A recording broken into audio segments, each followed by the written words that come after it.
Jina yangu ni Mamou Tijani. Mon nom c'est Mamou Tijani. Nilizalika mu 1998. Je suis né en 1998. Mwezi wa 11 le 11. Mois de novembre le 11. Niko wa kwanza mkizazi ketu. Je suis le premier dans ma famille. Kisha niko wa mwisho. Et je suis la cadette. Mama ashakufa. Ma mère est déjà décédée. Na babangu ashakufa. Et mon père aussi. Kisha kufa babangu. Après la mort de mon père, nilibakia na mamangu. je suis resté avec ma mère. Vile nilibakia na mamangu. Comme je suis resté avec ma mère, sanga jangu dadaki ya papa, ma tante paternelle, anakuya kunibeba. Elle est venue me prendre. Sasa nibeba nilikuwa na 2 ans. Au moment qu'elle est venue me prendre, j'avais que 2 ans. Sasa mimi nenda kule kwake. Au moment où je suis allé chez elle, kwa kule na sanga jangu mwingine mlokwake ya papa wa mwisho. On était ensemble avec une autre tante, la cadette de mon père. Sasa tuanze ikala kule. Au moment qu'on habitait là-bas, tuanza kula fashi moya. On mangeait ensemble. Tunaishi, tunekala, tunalala. On vivait ensemble. Na mimi napenda nimeonyesha vile mimi nilijikutanisha mloji. Je voulais vous annoncer comment je me suis retrouvé dans la sorcellerie. Nilijikuta je mloji. Je me suis retrouvé comment dans la sorcellerie. Siku moya sanga jangu anipika bukari na nyama. Un jour, ma tante a préparé le foufou avec de la viande. Sasa nipika bule bukara naweka kumeza. Vile tukwasho zebea tuanza kuliaka na ule mulo kwake ya papa wa mwisho. Quand elle a préparé ce foufou, elle a présenté ça à la table comme on était habitué à manger avec la cadette de mon père. Tunakula bule bukari na nyama muyua. On a mangé avec ce foufou avec la viande pendant la journée. Shikushikia ataki ntu ataki moyo. Je n'avais rien ressenti dans mon corps. Bushiku tunalala. Arrivé maintenant la nuit, on était couché avec la cadette de mon père. Je commençais à voir comme un rêve. J'ai vu cette tante, ma tantine, entrer dans ma chambre. Quand elle était entrée, elle était habillée d'une tunique de rouge noir. Dans ses mains, il y avait des gants rouges. Sur sa tête, il y avait une plume. Et puis dans ses mains, elle tenait une marmite. Elle m'appela. Elle m'appela par le nom de Tijani, le nom qu'on m'avait donné mon père. J'étais descendu de mon lit. Je l'ai rejoint. Arrivé là-bas, elle fait sur cette marmite, elle a déposé sur la terre. Dans ses mains, elle commença à faire des concentrations. Quand elle a fait la 3e concentration, je me suis vu comme si on était téléporté dans un autre monde. Dans ce monde, je me suis retrouvé au milieu de plusieurs personnes. Dans cette salle, il y avait des hommes et des femmes. Ils étaient d'un côté à l'autre. Au milieu de cette salle, il y avait un tapis de rouge noir. Et devant cette salle, il y avait une maîtresse. C'était une femme qui était assise sur une chaise. Et puis cette femme fit sortir une marmite.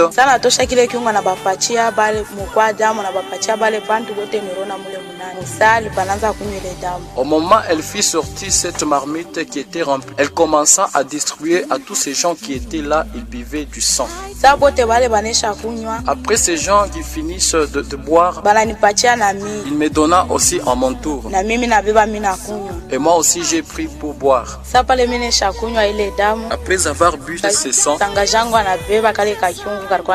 ma tante a pris cette marmite qui était remplie de sang. Elle retourna devant cette maîtresse qui était devant. Après avoir retourné cette marmite, des femmes et des hommes dansèrent. Ils ont beaucoup dansé et ils ont pris un tam-tam pour battre. Après avoir dansé, Ma tante m'avait pris. Quand elle m'avait pris sur une feuille du banane. Elle me présenta. Elle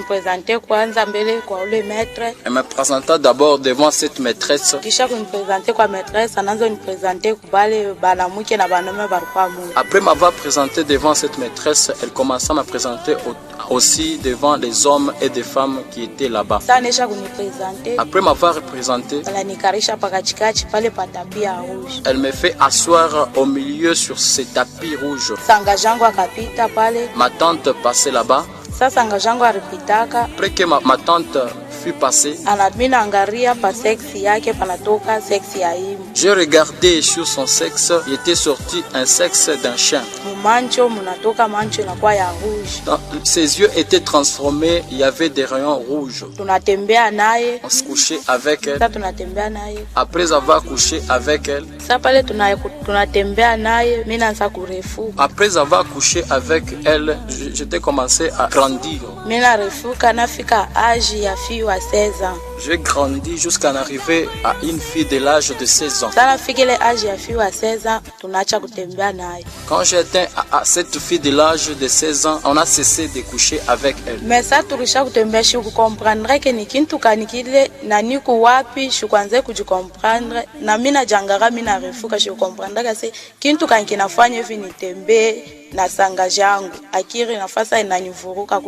Au moment où on passait ces rapports sexuels, je n'avais pas compris ce qui s'est passé là-bas et je n'avais pas compris où est-ce qu'on était. Et je me demandais pourquoi je me suis devenue grande. Je me demandais pourquoi j'étais en train de coucher avec ma tante. Après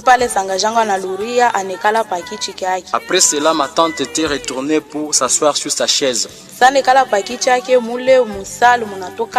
Quand elle était assise sur sa chaise, dans cette salle était sorti un grand cri. Quand ce cri était tonné, j'ai senti une force qui était entrée dans mon corps. Après, je me suis retourné dans la personne de l'âge de 2 ans. Après cela, cette maîtresse fait sortir un livre et un bracelet. Elle donna ça à ma tante. Et ma tante se tenait devant moi. Elle fait des prières. Après avoir fait cette prière, je me vois, moi et ma tante, être téléportés dans une brousse. Au moment où on s'est retrouvés dans cette brousse, ma tante invoquant cette maîtresse. Et cette maîtresse était descendue là-bas. Quand cette maîtresse était descendue, elle a étendu sa main. Au moment qu'elle a étendu sa main, et un chien était sorti dans sa main. Et cette maîtresse a fait sortir ce chien. Elle a égorgé ce chien. Elle prend le sang, elle a mis ça dans une petite marmite. Au moment où elle fait sortir ce sang, elles ont commencé à chanter avec ma tante. Elles ont chanté 3 cantiques de la sorcellerie. Après avoir chanté, cette maîtresse fait sortir le cerveau de ce chien. Elle me tenait à la nuque. Après m'avoir tenu à la nuque, et ce cerveau était incarné dans ma tête. Après, elle fait sortir le sang de ce chien, elle me donna. Moi, en buvant ce sang du chien, je sentais déjà mon esprit était transformé à un esprit de chien. Donc c'est-à-dire je me suis transformé moi-même en intériorité dans la forme d'un chien. Mon caractère était changé à celui de chien. Après avoir bu ce sang, je me suis transformé en un chien. J'ai senti dans mes oreilles des cris de chien, des boiements. Au moment où je sentais des boiements de chiens dans mes oreilles, je sentais comme la colère.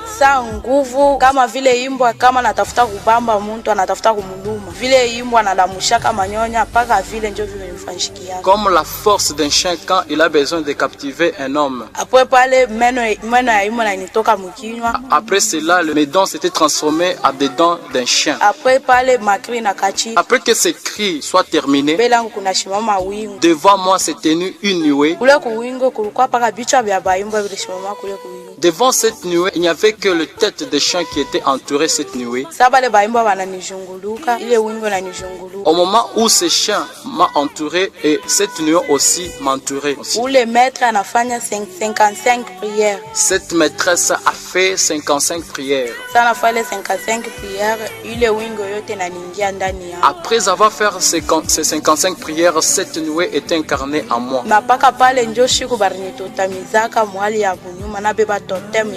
C'est le même jour, le même moment où on m'avait totamisé par le caractère d'un chien.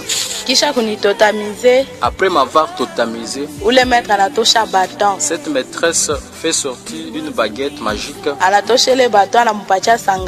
Elle donna cette baguette à ma tantine. Elle se retourna pour me dire: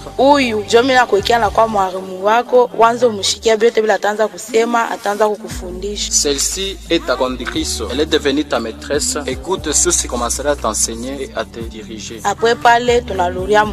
Après cela, on se retourna dans la salle. Au moment où je suis retrouvé on s'est retrouvé dans la salle, la maîtresse fit sortir cette robe de noir rouge. Elle me fait porter. Et puis elle fait sortir une marque d'un oiseau. Elle me frappa sur mon front.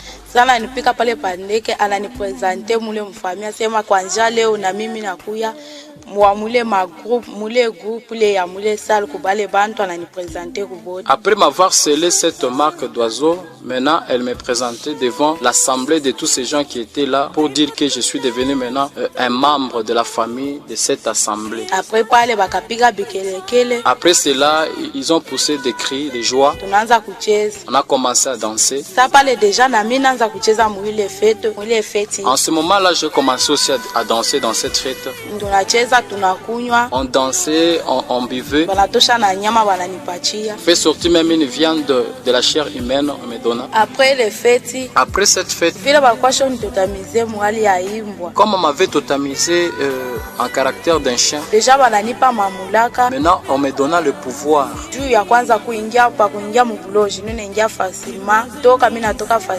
C'était le pouvoir pour m'aider à me téléporter dans le monde de la sorcellerie et pour revenir aussi dans le monde réel. Maintenant là, je me suis retrouvé sur le lit le matin. Maintenant arrivé le matin, je me suis retrouvé en train de voir deux mondes devant moi. Dans la maison qu'on habitait, au lieu de voir le chef de canapé, je ne voyais pas de télévision, de canapé, je voyais que de bêtes. Des sirènes à la place des photos. Et aussi dans cette parcelle qu'on habitait, je commençais à voir des marmites remplies de sang et des têtes de gens. Dans des avenues et des rues où je marchais, je voyais des hommes spirituellement transformés. Je me suis rendu compte maintenant que je suis devenu une sorcière. Arrivé le deuxième jour, la nuit, ma tante était venue encore pour me prendre. Quand elle est venue me prendre, j'avais une marque sur mon front de périvier. J'ai vu si cette marque était sortie, était posée devant moi.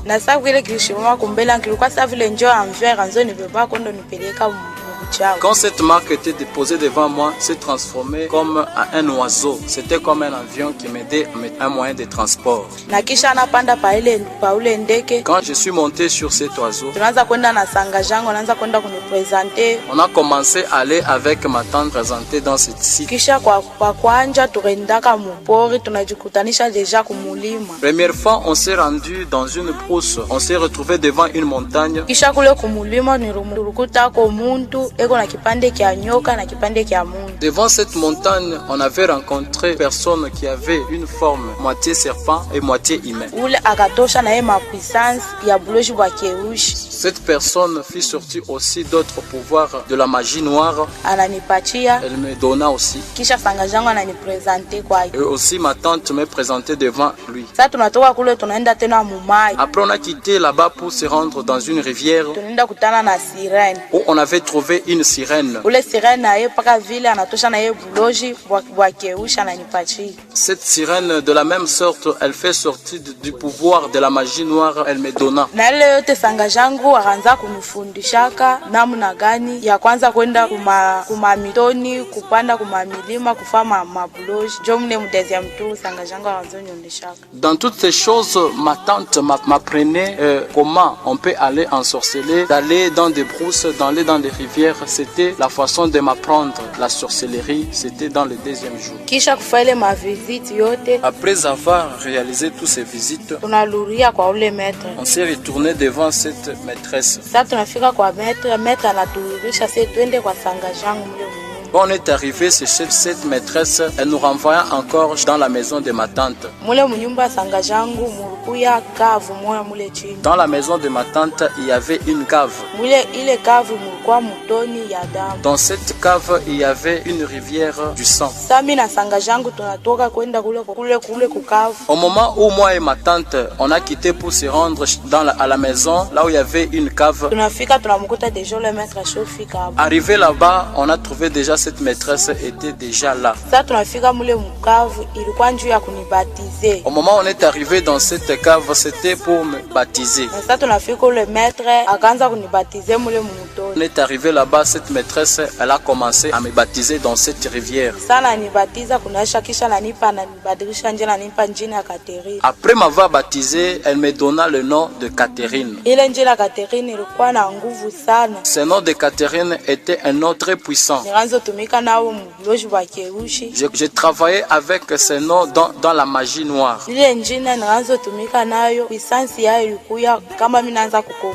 Regardez comment j'ai travaillé avec ce nom dans des combats. J'ai prononcé ce nom 3 fois. Après avoir prononcé ce nom 3 fois, je me suis transformé en un chien. Après avoir me transformé en un chien, si je me battais avec un sorcier, si j'arrivais juste à l'enfoncer mes dents, devant j'arrive à le neutraliser. Si c'est un autre, j'arrivais à les tuer sur les lieux. Après ce baptême, on a quitté cette cave pour nous rendre dans le salon. Et puis ma tante fait sortir la chair humaine. Elle me donna cette viande et je mangeais. Après avoir mangé cette viande, je sentais la force de la sorcellerie qui m'augmentait. Cette maîtresse était sortie partie.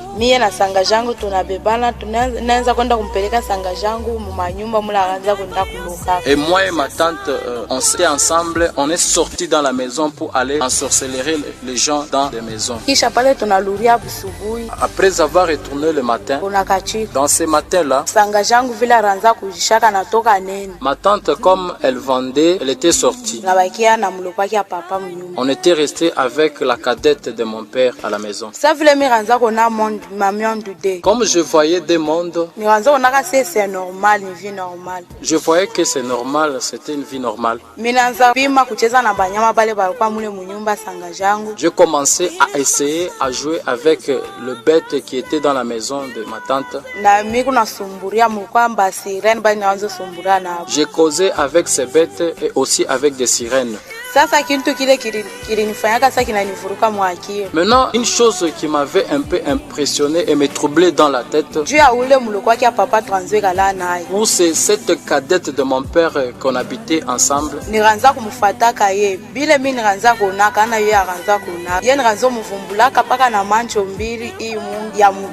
Je l'ai surveillé, mais ce que moi je voyais, lui ne voyait pas. Je le découvrais, lui, il voyait seulement avec les yeux naturels, mais moi je voyais avec d'autres yeux qui étaient les yeux surnaturels. La nourriture qu'on mangeait dans cette maison, c'était de la nourriture souillée, de la sorcellerie. Mais je suivais quand on mangeait avec lui.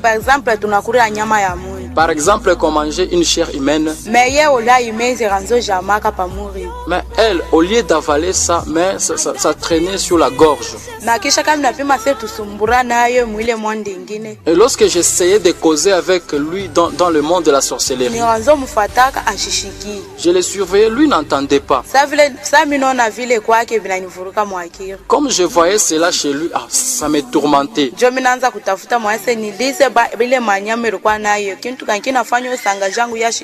Et maintenant je commençais à demander à ces bêtes pour leur dire que pourquoi c'est que je vois et que cette tante ne voit plus ça. Je suis entré dans la chambre de ma tante.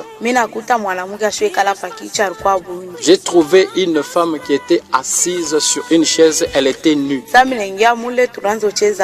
Quand je suis entré là-bas, je l'ai trouvée, on a commencé à jouer avec elle.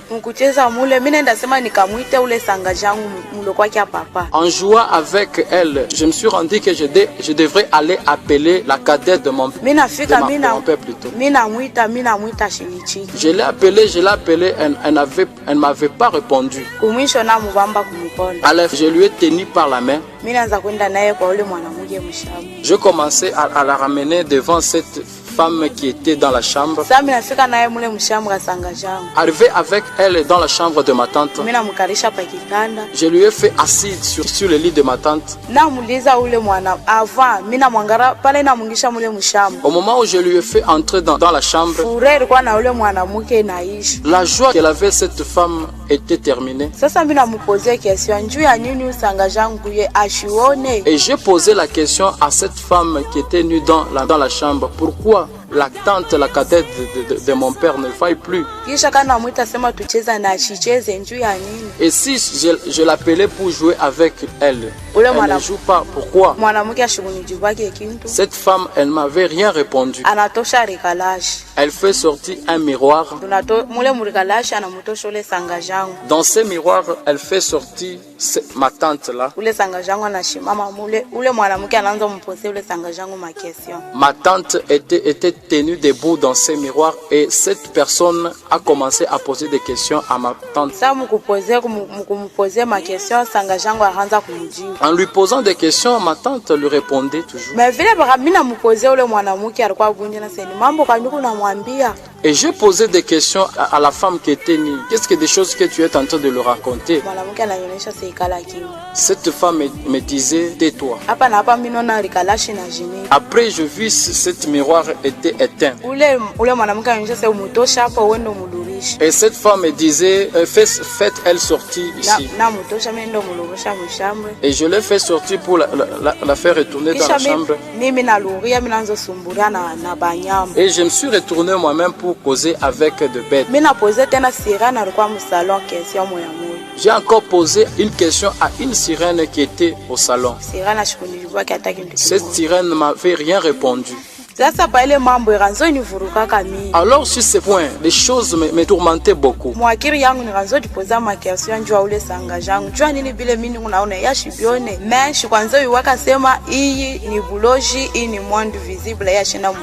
Dans mes pensées, je me tourmentais beaucoup, je me posais des questions. Pourquoi moi je vois des choses pareilles et la cadette de mon père n'arrive pas à voir ces choses? Mais je ne savais pas, je n'arrivais pas à comprendre que c'était le monde de la sorcellerie et le monde réel. Et aussi dans cette parcelle qu'on habitait, il y avait d'autres sorciers.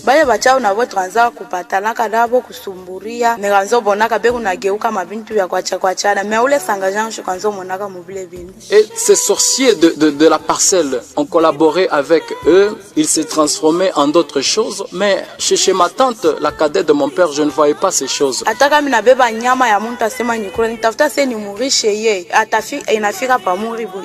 Même si je prenais la viande humaine pour le faire manger, mais arrivé j'arrivais jusqu'au milieu de la gorge, la viande ne pouvait jamais passer. Et une autre chose que j'ai remarqué, c'est au moment où ma tante préparait.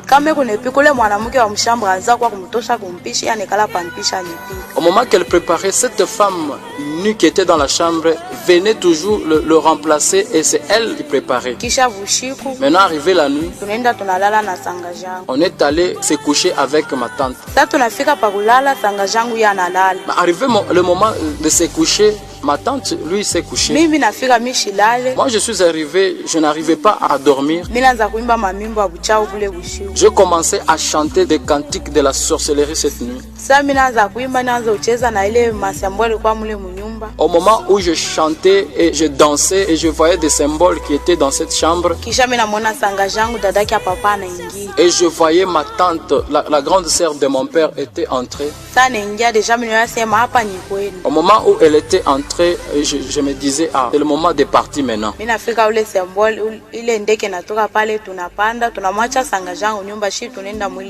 Arrivé maintenant là-bas, ce symbole qui était sur mon front s'est transformé en un oiseau. On montait sur cet oiseau et on s'est téléporté. Arrivé dans cette salle, la maîtresse me disait ceci: nous voulons maintenant aussi t'envoyer pour te tester.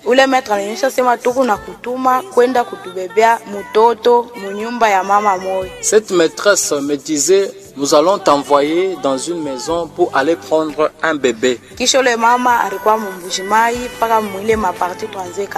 Cette maman était toujours en Bujumaï, au niveau de ces parties qu'on habitait.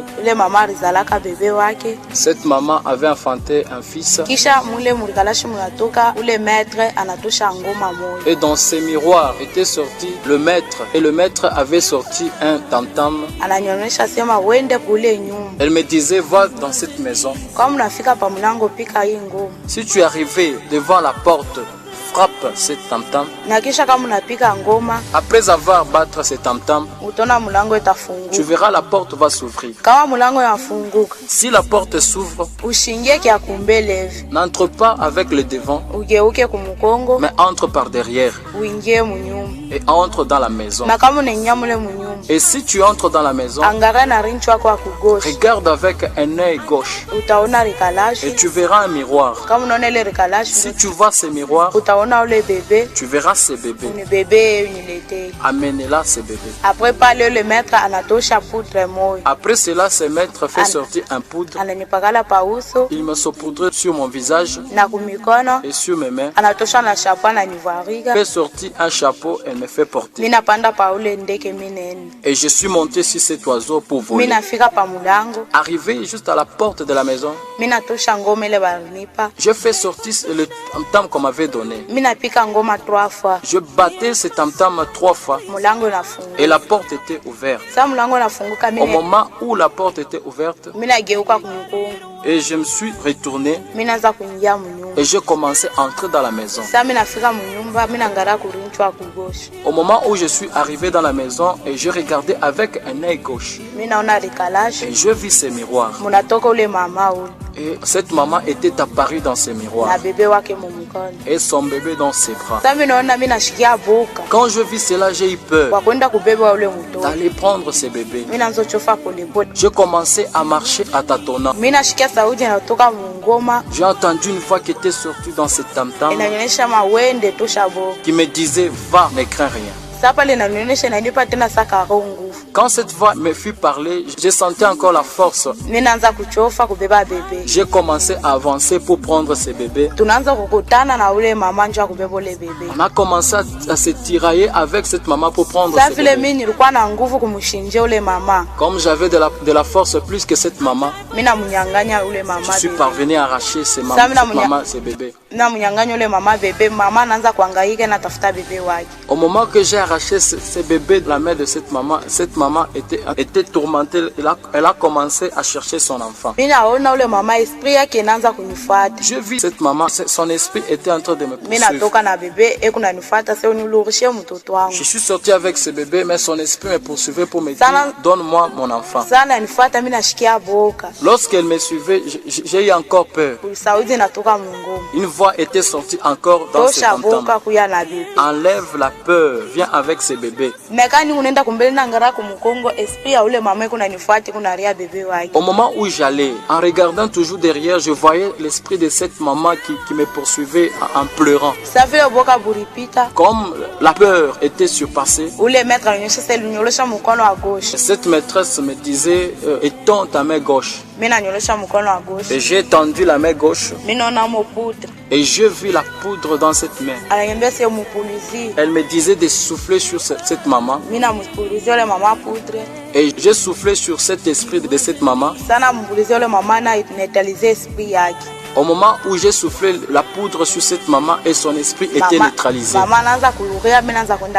Et la maman s'est retournée et j'ai commencé à partir avec le bébé. Et j'ai monté avec ce bébé sur mon oiseau. Et je volais avec lui jusqu'à arriver dans la salle. Arrivé dans le loge du salle, il y avait vraiment des cris de joie dans cette salle. Il y a des gens qui me soulevaient. J'ai senti le cœur dur. Après avoir poussé des cris de joie,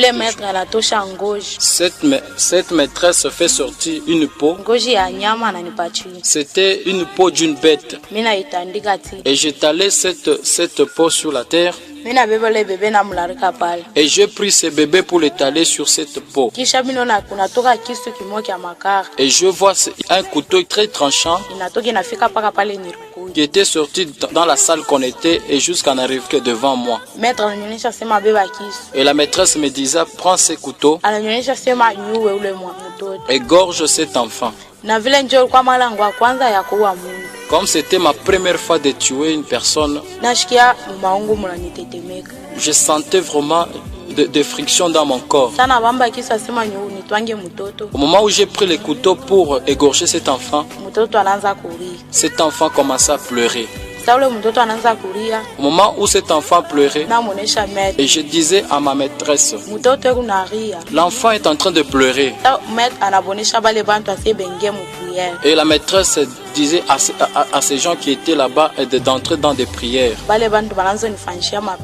Et ces gens commençaient à faire des prières. Et la maîtresse me disait, enlevez d'abord le cœur de ces bébés. Et j'ai fait sortir le cœur de l'enfant et j'ai mis sur une petite caisse et j'ai donné ça à la maîtresse. Et la maîtresse me disait poignarde l'enfant. Et j'ai pris le couteau, j'ai égorgé la tête de l'enfant. Au moment où j'ai coupé la tête de l'enfant, l'enfant a cessé de pousser des cris de colère, de pleurer. Et il a rendu l'âme. Et j'ai pris le sang, j'ai mis sur une marmite. Et j'ai coupé en morceaux cet enfant. Ils venaient l'un à l'autre pour prendre un petit morceau de l'enfant. Au moment où ils ont pris de viande de ce bébé, ils ont mangé et on a commencé la fête. Au moment où on a commencé la fête, et j'ai eu un cœur dur. La peur était un peu diminuée. Après ce moment, l'esprit de cet enfant était resté. Cet esprit faisait ceci. Si on voulait aller ensorceler les gens, cet esprit venait souvent à la salle pour nous déranger pendant nos réunions.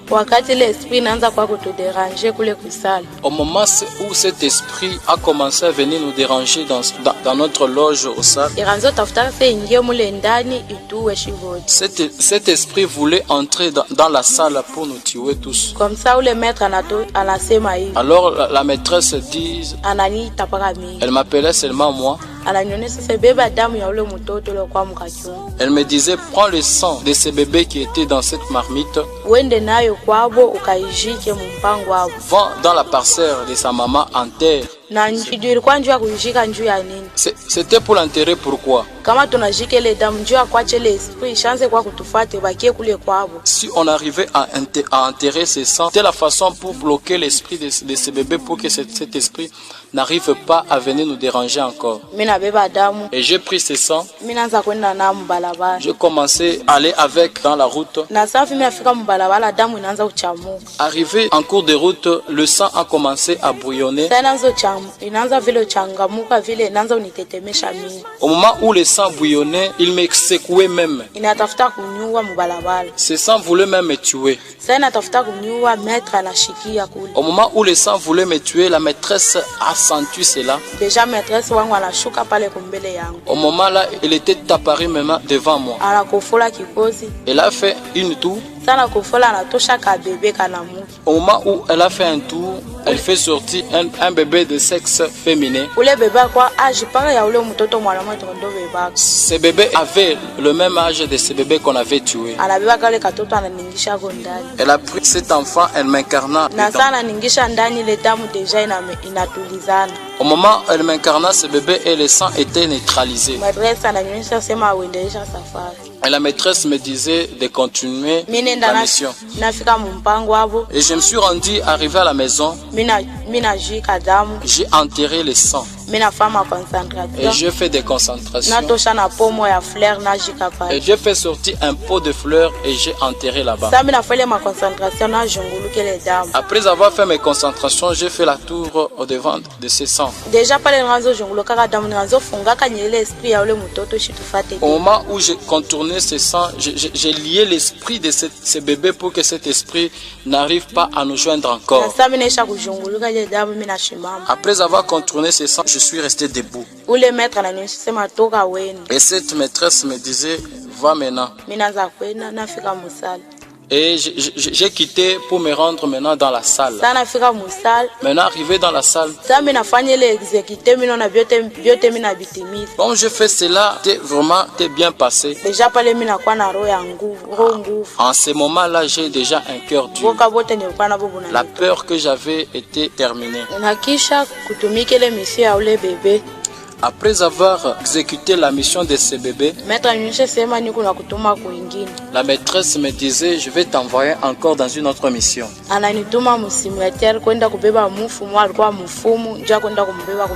Cette fois-ci, elle m'envoyait dans un cimetière pour aller prendre un esprit de mort d'un féticheur pour l'amener.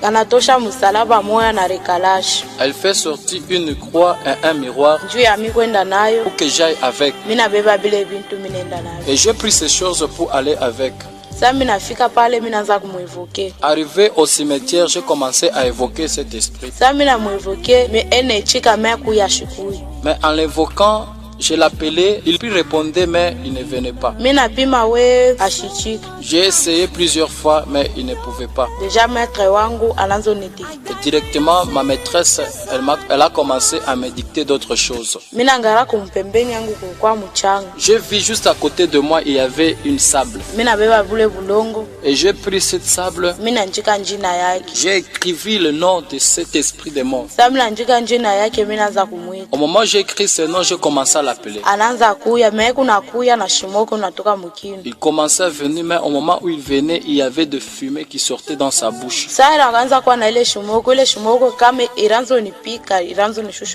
Au moment où il venait avec cette fumée dans sa bouche, cette fumée me frappait et me tranquillisait et me diminuait la force. Comme cette fumée diminuait mes forces, c'était difficile que j'arrive à le prendre. En ce moment, j'ai échoué et je suis retourné pour aller donner le rapport à la salle que j'ai échoué cette mission. Au moment où je suis allé donner le rapport, la maîtresse me dit, tu vas partir secondement, nous allons te donner d'autres techniques qui va te permettre de le saisir. Elle fait sortir une botte. Elle me disait de partir maintenant. Lorsque je suis parti là-bas, j'ai évoqué cet esprit. Voilà, une voix de ma maîtresse a commencé à parler. Cette voix me dictait en disant, si tu le voyais venir, tu vas jeter cette botte sur sa tête, tu le verras se transformer en un escargot, là tu vas le prendre carrément. Na Kampala naanza kuya tena paka vile. Quand il venait encore de la même manière, Mina bebele botini na mupika yo pakichwa. et j'ai pris cette botte, je lui ai frappé à la tête. Na sana mupika pakichwa na geuka pale sur place ikolo. Directement quand je lui ai frappé cette botte à la tête, il s'est transformé en un escargot. Na lokota kikolo ko fena kaka mukai ka kiasi barinipa. Et j'ai pris cet escargot, je l'ai mis sur cette caisse qu'on m'avait donnée. Mina luria musala. Et je me suis retourné à la salle pour donner le rapport.